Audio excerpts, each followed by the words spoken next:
weeks away, college basketball season and the Pirates opener against Georgia Southern. And as great anticipation as I'm sure you have for it, in some ways it seems like it's eons away, but in some ways it feels like it's right around the corner, I'm sure. Yeah, it's so true. And, when you think back to the summer, I remember thinking and saying, oh, we got X amount of months. And the next thing you know, you're at the first day of practice. And first day of practice, you say, oh, we have 30 practices until our first game.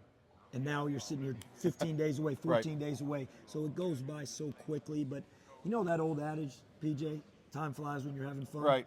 I would say being in the gym every day with this group of players, with this group of coaches, as we alluded to during the press conference, was I love this team. I love these guys. I love the way they compete. I love the fact that we've had continuity with players. We've had continuity with coaching staff. And that breeds a real excitement for this season.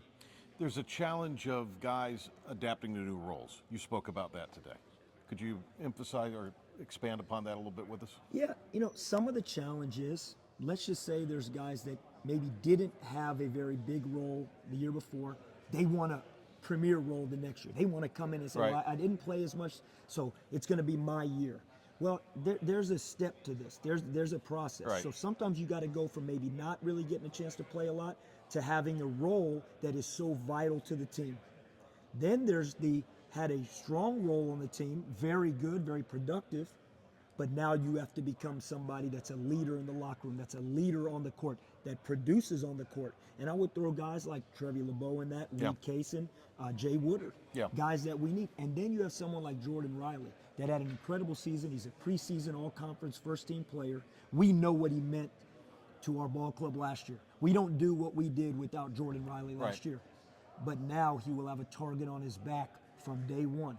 And so he has to elevate to a different role. So that's why this team, as excited as I am right now, 2 weeks, 4 weeks, November, December, January, I think this team has a chance to keep getting better and better.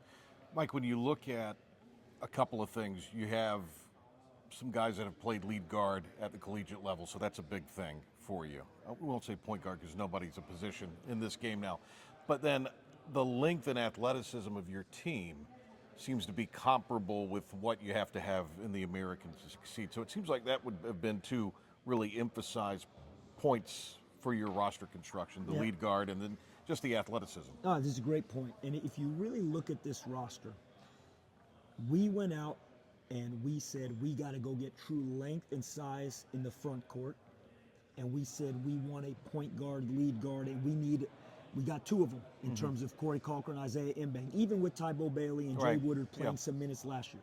But the reality is that's where the premium was in recruiting. This coaching staff did a great job. Length, size, athleticism in the front court, and point guard play. Because we were fortunate enough, if you look at what's returning, Jay Woodard, 6'7", Jordan Riley, 6'5", Trevi LeBeau played the 4 last year, but he is going to be on the wing a lot this year. So we had 3 very athletic, strong wings returning. So that allowed our focus to go to the point guard position and true size. And you hope that blend is what we were looking for. What is the key to getting all of it to blend together? I mean, as you say, it gets better, hopefully, as the year goes on. That's been the trend of your teams in your time here. But how do you get what appears to be really good talent and athleticism on paper to come together in the way I know you want to? I know you're never satisfied, but how do you get them to come together early and the chemistry to sort of mesh? How we practice every day. Yeah. Truly I believe that. I've said this often, man, with the way the rules are now, you got 31 games that they're guaranteed. Right. Conference tournament isn't even guaranteed this year. Right. Because they're only going to take the top 10. You got 31 guaranteed games. You got conference tournament and hopeful postseason play. So let's just say the best teams play 40 games, 40, 45 games if you get a chance to play all the way to that Monday in April. You get over 100 and something practices throughout the year. It happens in practice. I've always said that from day one of me being here. Practice is the most important thing. And now the one added caveat to that, because you got guys that maybe haven't been around each other as much, as the stuff that we do off the court together, the time we spend, the blend of the type of players and character of guys that come in, that has to connect off the court. So we spend a lot of time as a coaching staff trying to spend time with these guys off the court, but what we do in those daily practices and how we get after it and compete is going to determine how quick this team can bond together. The tournament, I'm glad you brought that up. It's a different format, campus site. What are your thoughts on that? Very excited about being in Birmingham. I think Birmingham is a great tournament atmosphere. Yeah. I was fortunate enough the year that I was on staff at Texas, we went to the Final Four. Our first 2 games were in that convention center Right. in Birmingham, and we played against UNC Asheville and Purdue in those games to go to the Sweet 16, which happened to be in San Antonio, that was a home Right, court yeah, advantage a right, little bit. But that being said, it's a great tournament site. I was down there for American Conference Media Days Right. the other day. You got the football stadium down there, you got downtown. It's a neat place and it's a great venue. So very excited about that. The whole thing with just 10 teams going, what that's going to add is it's going to add a lot of competitive games in February. Well, look, the American there's no off nights. Now it seems like this ramps that up even more. Without a doubt. Yeah. Without a doubt. Can you imagine teams that are playing and you're in that realm of, hey, will we get to Birmingham or will we not? And it's a late February game.